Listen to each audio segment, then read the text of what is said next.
Ahora tenemos que seguir adelante con la próxima ponencia, que se llama Gracias. Procesos Imaginativos en la enseñanza de la biología celular y molecular, representaciones de lo no visible.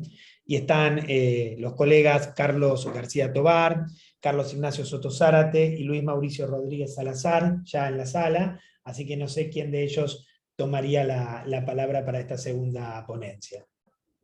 Voy a hacer yo, doctor. Adelante, por favor, Carlos. Nada más para compartir pantalla. Ahí No te me hemos, te deja. hemos hecho coanfitrión, así que Me, ya en el cualquier anfitrión me momento estarías en inhabilitó condiciones la de compartir. función de compartir pantalla. Ya puedo. Sí, Bien, ya. perfecto. Vamos a comenzar. Gracias a todos. Antes que nada, hacer un agradecimiento al comité organizador de este importante evento académico. Entonces, bueno, yo soy Carlos Gerardo García Tobar, soy de la Universidad Nacional Autónoma de México, de la Facultad de Estudios Superiores Cuautitlán, y trabajo dentro de un grupo de investigación en epistemología con el doctor Carlos Ignacio Soto Zárate, el doctor Luis Mauricio Rodríguez Salazar, el doctor Misael Rubén Oliver González y el doctor Germán Garrido Fariña, el doctor Luis Mauricio del Instituto Politécnico Nacional. Nada más para ponerlos en contexto, yo soy médico veterinario zootecnista de formación, con posgrado en biología celular, y mi área de trabajo es básicamente morfología veterinaria y biología celular, y de unos años para acá hemos estado incursionando en lo que es la epistemología de la imaginación, que es una propuesta del doctor Luis Mauricio Rodríguez Salazar, quien está realizando estancias de investigación en nuestra facultad. Entonces, nuevamente, muchas gracias por poder participar en este diálogo interamericano y educativo en ciencias naturales. Bueno, pues como ya lo dijo el doctor, mi ponencia es sobre procesos imaginativos en la enseñanza de la biología celular y molecular, representaciones de lo no visible. Entonces, esto primero que voy a presentar es un esquema sintético de las principales tendencias epistemológicas respecto a la búsqueda del conocimiento. Ahora, ¿es posible alcanzar el conocimiento de alguna verdad? Si decimos que no, entonces estamos cambiando en el campo del escepticismo. Si decimos que sí, podemos irnos con medios cognitivos, usando los sentidos, es empirismo, solo la razón, racionalismo, y cuál es el objeto de esta verdad, una realidad interna, el idealismo, y una red para ponernos en contexto de lo que les voy a platicar. Bueno, voy a empezar. Vamos a empezar con el hecho de que nosotros como veterinarios, ¿sí? Y como biólogos celulares, trabajamos, bueno, en el campo de las ciencias biológicas, y empezamos con la parte de la anatomía. Entonces nosotros podemos ver aquí una disección en donde están los intestinos, y una persona o cualquier individuo se puede preguntar cómo está hecho. Entonces de aquí nos movemos, ¿sí? A ver, permítanme un tantito. Ahí está. Nos movemos y pasamos. Esto sería la anatomía macroscópica, es lo que enseñamos en los cursos de anatomía veterinaria, ¿sí? Entonces aquí le estoy mostrando un caballito con sus músculos, y aquí una preparación de un ciego y colon de equino. Bueno, a partir de aquí pasamos de la anatomía macroscópica a la anatomía microscópica.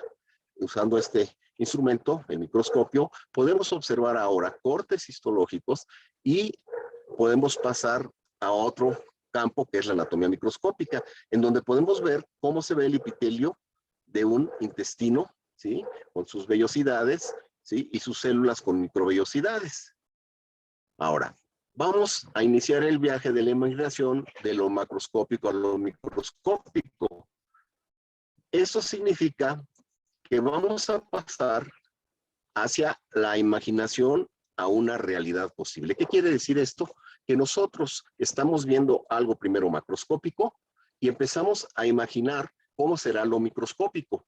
Y cuando podemos tener acceso a los microscopios, empezamos a ver una realidad de lo que estamos estudiando en la anatomía macroscópica. Y el viaje de imaginación continúa, pero aquí ya empezamos con algo más abstracto. ¿Qué sigue? Las células. ¿Cómo funcionan las células? Entonces, por ejemplo, aquí podemos tener una imagen de una célula, pero ¿qué hay aquí adentro de esta célula? Eso es lo que empieza a hacer que nosotros empezamos a hacer uso de la imaginación, ¿sí? Entonces, vamos a pasar de lo abstracto a lo concreto. Entonces, esta es una imagen de una célula en donde se están esquematizando sus diferentes partes. Todo esto se ha logrado gracias a los estudios y a las investigaciones que se hacen. Y podemos pasar entonces a la configuración imaginaria de una realidad no visible. Nosotros no podemos ver, o en el tiempo en que se empezó a estudiar esto, no lo podíamos ver. Sin embargo, ya se proponían modelos de cómo estaba estructurada la célula internamente, ¿sí? Y entonces la configuración imaginaria de una realidad posible es hecha realidad mediante el uso de instrumentos. En este caso, el microscopio electrónico vino a revolucionar el estudio de la célula. Y este microscopio electrónico entonces es un instrumento de laboratorio para poder empezar a ver estructuras que en un principio eran no visibles para nosotros, ¿sí? Y ahora sí, pasamos a un campo un poquito más abstracto todavía, que es, por ejemplo, esta imagen de microscopía electrónica nos muestra una célula y lo que vemos en esta parte es simplemente la membrana plasmática, pero gracias a los estudios, a la investigación que se fue haciendo, se empiezan a proponer algo que es muy importante en el campo de la biología celular y molecular, modelos que nos permiten comprender mejor la abstracción del estudio de la biología celular y molecular y podemos inclusive plantear esquemas ya más complejos de las biomoléculas, como en este caso que están viendo ustedes, aquí es una bicapa de lípidos, una bicapa lipídica, ¿sí? Que es lo que quedaría en esta parte de la membrana plasmática. Ahora bien, en el marco de esta epistemología de la imaginación se plantea acciones evocadas de la experiencia simbólica o imaginativa y expresada en principios como una configuración imaginaria de nuevas realidades posibles. Por ejemplo, aquí tenemos las proteínas. Las proteínas pues no las estamos viendo. Entonces se hacen más estudios de investigación y se empiezan a hacer propuestas de modelos donde vamos viendo la complejidad de las proteínas desde su estructura primaria, secundaria, terciaria y cuaternaria. Entonces empezamos a conocer cuál es la secuencia de aminoácidos de cada proteína. Después vemos cómo se empiezan a plegar inicialmente, después cómo sirven plegamientos más complejos hasta interacciones entre las proteínas. Gracias a la investigación podemos entonces tener una configuración imaginaria de nuevas realidades posibles. Ahora, aquí partimos ya en el campo de la enseñanza que hay que aprender conceptos básicos y el desarrollo de ciertos procesos cognitivos para entender explicaciones que no son asequibles a través de la observación ni de la intuición. Hay que superar el pensamiento empírico y el pensamiento intuitivo y emprender el camino hacia el pensamiento científico. Tenemos aquí los nucleótidos, por ejemplo. Entonces, vamos a observar un proceso a nivel macroscópico, luego la interpretación del mismo a nivel submicroscópico y su modelización, con lo cual podríamos considerar que se ha comprendido. Es decir, podemos pasar desde algo tan abstracto como es esto, es una imagen de difracción de rayos X de los ácidos nucleicos. Entonces, esto como que lo vemos de ver aquí. Pues bien, los investigadores, partiendo de estas imágenes, empezaron a proponer modelos de cómo se estructuraban los ácidos nucleicos, en particular el DNA. Y Watson y Crick, en 1953, a partir de estas imágenes, postularon un modelo que ya se ve más concreto, lo que tienen aquellos construidos, y que nos permite entender mejor la estructura, ¿sí?, del DNA para que podamos entender procesos básicos de genética molecular, como es la replicación del DNA, la transcripción y la traducción. Ahora bien, La mayoría de los conceptos abordados en biología celular hacen referencia a estructuras y procesos que no se pueden observar a simple vista y que deben ser deducidos a partir de evidencias indirectas que son representaciones. Miren, por ejemplo, aquí lo que se muestra es una infección con una bacteria en el intestino delgado. Entonces, los primeros estudios nos arrojaron, por medio de una técnica que se llama inmunofluorescencia, nos arrojaron poder ver las estructuras del intestino delgado y empezamos a observar en los intestinos infectados estas estructuras que no estaban en el intestino normal. Y se empieza a observar, aquí lo que ven los puntitos amarillitos es la bacteria. Se ve que la bacteria se asienta en estos que le llamamos pedestales, ¿sí? Y entonces empezamos a crear modelos. ¿Cómo? Bueno, pasamos a la microscopía electrónica y ya podemos ver aquí los pedestales con la bacteria. Es decir, nosotros ya podemos empezar a ver algo abstracto con los instrumentos del laboratorio y hacerlo más concreto. Y resulta que después, a partir de los estudios y de las investigaciones, se observó que estas bacterias tenían una estructura que le llaman aguja molecular. A través de esta aguja molecular, la bacteria le inyecta, literalmente hablando, le va a inyectar proteínas de la bacteria para que la célula haga lo que la bacteria quiere. Y entonces empezamos a observar imágenes de microscopía electrónica de estas agujas moleculares, que son estas que están aquí. Y entonces empiezan a construir ya modelos de cómo funciona todo esto. Desde luego, esto no lo vemos, no sabemos exactamente viéndolo así en una imagen, sino que todo se empieza a imaginar. Por ejemplo, la Escherichia coli, que es la bacteria que está interesándonos aquí, tiene una proteína que se llama TIR y que le inyecta a la célula. Esta proteína TIR va a organizar a otra proteína que se llama, ¿sí?, intimina, que está en la bacteria, y esto le permite a la bacteria asentarse sobre la membrana plasmática de la célula. Y después, bueno, en el campo de la epistemología de la imaginación, empezamos a crear realidades de lo no visible. Esto no es visible y sin embargo se empiezan a postular debido a que esto que ven ustedes aquí en rojo está marcando unos filamentos que se llaman filamentos de actina del citoesqueleto. Y entonces existen estos modelos donde representamos cómo se verían los filamentos de actina. Y a partir de estos modelos podemos ahora hacer una representación de cómo la bacteria se asienta en los pedestales que son formados por estos filamentos de actina que son propios de la célula, solo que la bacteria se apoderó de la maquinaria celular para permitirse colonizar el intestino, ¿sí? Entonces, continuando con esto, ¿sí?, podemos partir hacia otros temas. Se observaron, por ejemplo, unas vesículas y se observaba que tenían una estructura radiodensa en su periferia.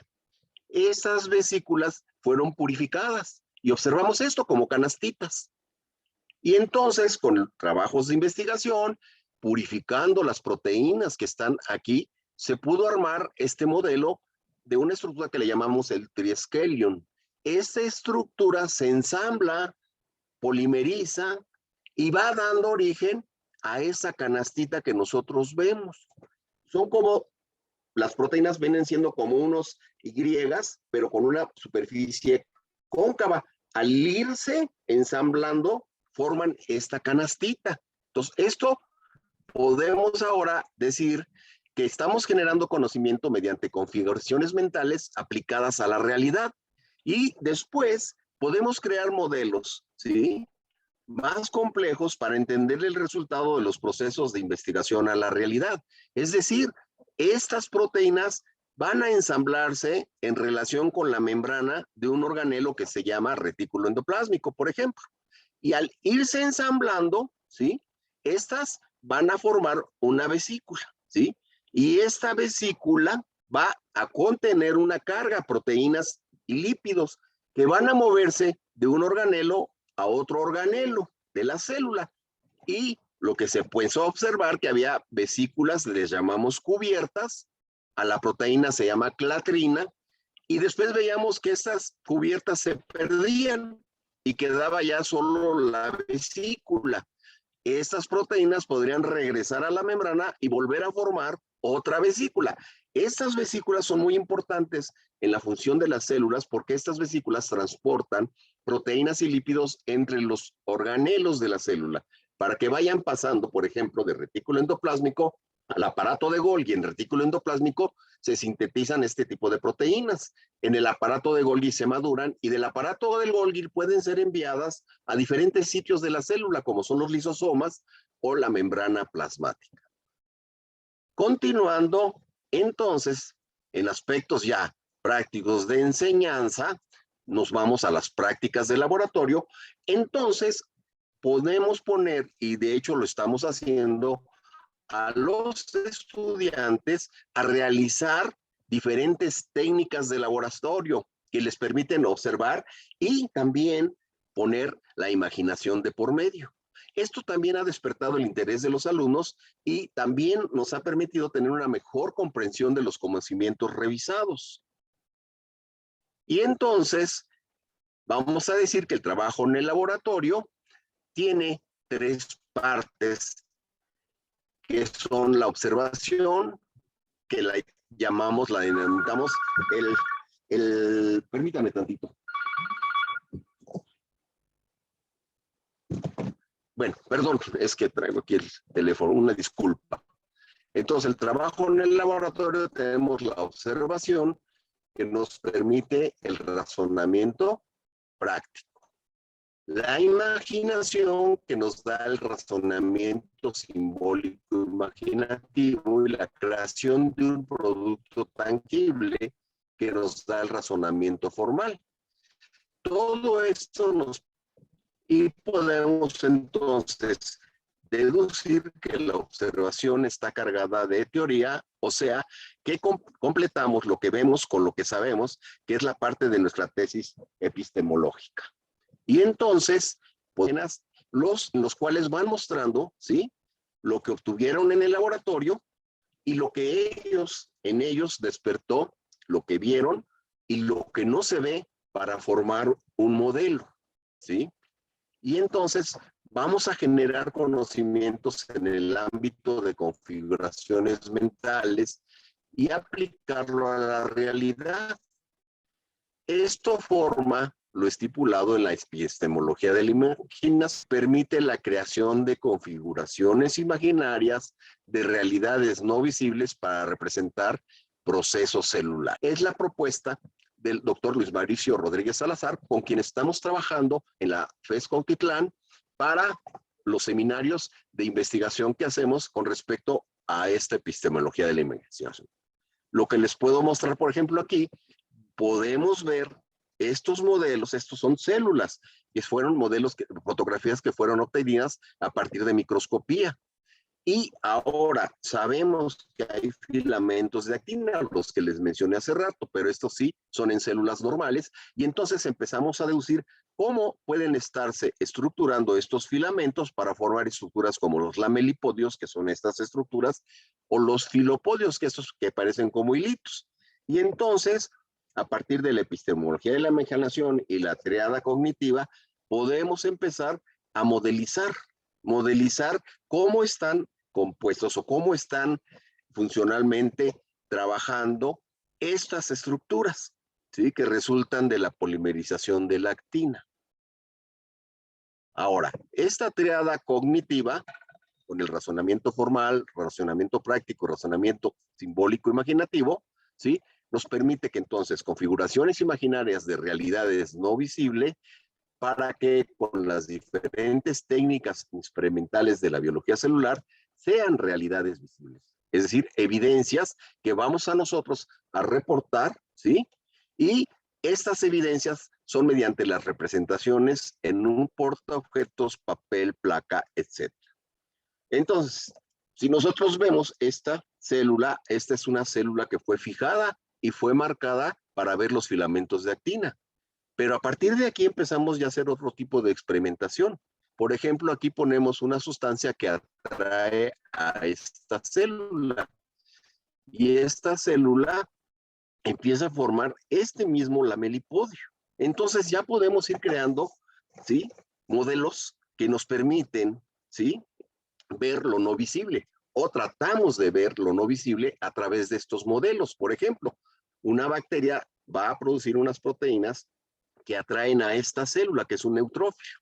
Y esto que estamos viendo aquí es esta estructura, el lamelipodio. Y lo estamos viendo, ya empezamos a hacer una configuración de una realidad no visible, tratando de comprender qué moléculas, qué proteínas están participando para formar este lamelipodio, y cuando se mueve la célula, ¿sí? Yo a veces les digo a mis alumnos, Perdón, se Carlos. mueve como un caracolito. Sí, Sí, te queríamos avisar que estamos ya con... ya termino. Vale, vale, gracias. Sí.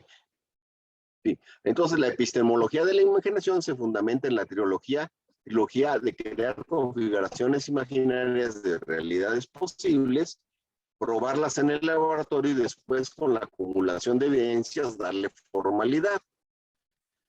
¿Sí? Entonces, nosotros estamos, les decía, les pongo el ejemplo parecido. Primero avienta la cabecita, luego se pega y luego jala la conchita. Pues la célula hace algo parecido. Primero forma el lamelipodio, avanza la célula, se adhiere y después jala la parte. Es empezar a formar a partir de la epistemología de la imaginación. Podemos hacer de cosas no visibles. Bueno, esta es la bibliografía. Muchos de los participantes en este evento académico. Y bueno, con esto termino mi presentación. Carlos, muchísimas gracias por tu ponencia, y ahora sí tenemos algunos minutos para alguna pregunta, por si alguien quisiera consultar, por favor. Ignacio. Sí, Sí. Luis, ¿cómo estás? Bueno, sí, nada más quisiera hacer yo una puntualización de esto. Me parece que si no tuviéramos esta evidencia de la que ha hecho puntualmente Gerardo, yo creo que lo de la epistemología de la imaginación quedaría como una vaguedad. Entonces, aquí lo que nosotros estaríamos, o nada más la síntesis que haría, es que tenemos nosotros una representación de nuestra configuración imaginaria en modelos. Para que no quede la configuración. ¿Qué es la configuración? Eso es lo que nos imaginamos. Eso fue las imágenes que creamos y las representamos en un modelo. Pero lo más importante es que después este modelo tú lo llevas al microscopio. Entonces, en el microscopio tú no ves la muestra. Tú tienes que hacerle muchas cosas. Entonces, tienes una representación en modelo, y lo que le estamos llamando a la otra representación son representaciones. Es decir, todas las acciones que le tenemos que hacer a la realidad microscópica para poderla hacer evidente. Y después este juego que se hace de que ya pasamos al microscopio, en el microscopio electrónico se ven algunas imágenes, y después estas imágenes que se ven en el microscopio se regresan nuevamente a modelizar. Y entonces se vuelven a hacer imaginaciones, pero entonces le llamamos a ellas imaginaciones. Es decir, son acciones imaginarias en donde empiezas a crear diferentes alternativas, por eso lo posible. Una realidad posible, y después esa realidad, ¿cómo la puedes hacer visible? Nada más, dejo más tiempo para si hay alguna pregunta. Gracias, Ignacio.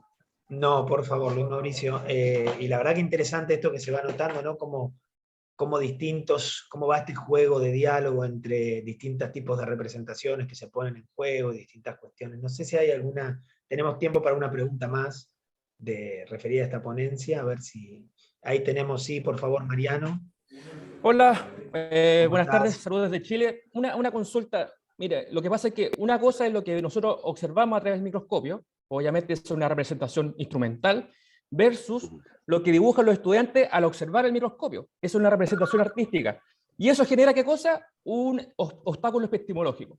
¿Cómo podemos combatir eso? Porque es una diferencia entre lo que observamos y lo que representamos de forma así tangible.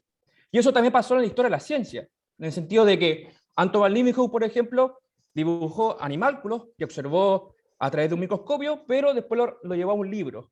Entonces, ¿cómo podemos combatir ese obstáculo epistemológico entre la imagen real y la representación artística que está haciendo el estudiante?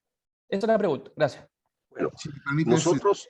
A ver, sí, Luis. Bueno, no, nada más brevemente. Lo que pasa es que eso, haciendo en referencia a la historia de la ciencia, es larguísimo el proceso. Yo agregaría el del aparato de Golgi. Estaba el aparato de Golgi que ya había dicho Gerardo, se modela, se pone ahí, y después cuando tú lo quieres representar en el microscopio, a través del uso del microscopio, hubo una discusión y dice, eso es un grumo, eso no es un organelo. Tratar de llevar a qué es un organelo o es un grumo o artefacto por producto del microscopio, esa es la parte interesante. Pero bueno, Gerardo, si algo quieres Sí, agregar. nada más. Nosotros, por ejemplo, llevamos a los alumnos y ellos hacen las preparaciones y las observan al microscopio. Pero nosotros ya les dimos un elemento teórico a partir del cual ellos, lo que nosotros les enseñamos a través de los modelos que existen de diferentes estructuras celulares, nosotros vamos al microscopio y entonces ellos ven lo que están viendo, por ejemplo, las imágenes que se vean en rojo, ellos ya están pensando cómo se estarían los filamentos de actina ahí adentro. Y en un momento dado, si yo les digo a ellos, hazme una representación, ¿sí? En un modelo, ellos ya pueden combinar todo este tipo de conocimientos que nos arrojan, ¿sí? De lo abstracto a movernos a algo concreto para que ellos comprendan mejor lo que estamos platicando. Sí, y esa parte es importante porque no se les presentan las laminillas que obtuvo alguien en el laboratorio y escogió la mejor y la puso en un libro. Por eso son las representaciones, son las acciones que ellos le hacen a esa realidad y son las que muestran. Entonces, está mostrando lo que ellos hicieron y entonces ahí cómo lo dibujan, pues tiene que ver con esto otro que acaba de decir Carlos. Bueno, gracias. Muchas gracias. Interesantísima la pregunta, muchas gracias, Mariano. Muy interesante. De nada, muchas gracias a ustedes. Y seguro da para seguir hablando y cosas así retomaremos a lo largo de la tarde en las distintas ponencias, porque estoy seguro que esto va a ir apareciendo. Incluso recuerdo algunos de los trabajos que hicimos con la doctora Lorenzo aquí en el CIAE, cuando hablábamos de la necesidad de hacer una vigilancia de corte epistemológico, pero que revalorizara las cuestiones vinculadas a lo representacional. Entonces ahí aparece una línea de trabajo que también es fuerte aquí en el CIAE. Bueno,